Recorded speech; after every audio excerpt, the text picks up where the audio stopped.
A wet wedding was my action sequence. It's my fight at the end of the Avengers. It's the closest I get. You're in the wet wave.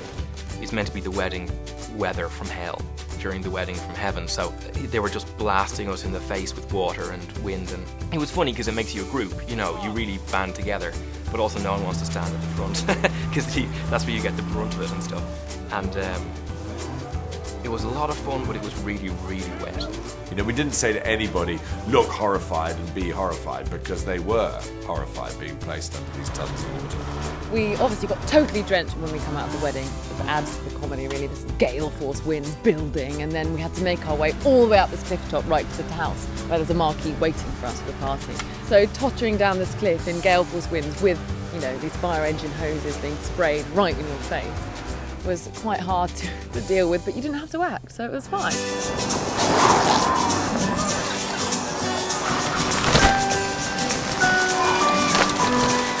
It was our action sequence, so we did work harder on it than we worked on most things, and particularly on huge things like the tent flying away.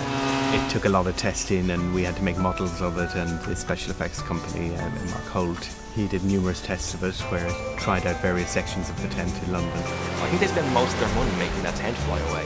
I think that was where a lot of the budget went, because they didn't spend it on the time travel effects, so they just said for our big kind of sequence.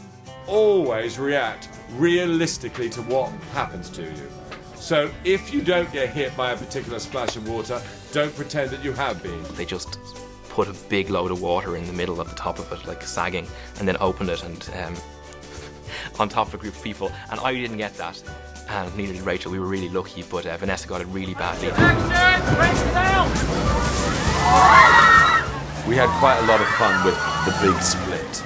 Everybody just laughed and laughed so much, and then they all run into the house absolutely dripping.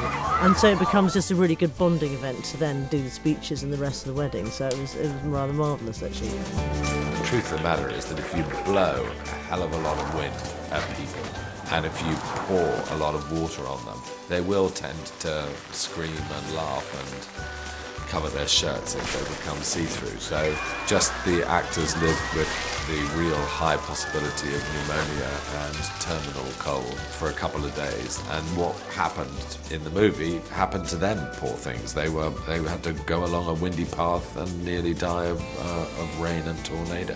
Thank you for all staying in character and remembering everything. That went wonderfully better than we could have expected.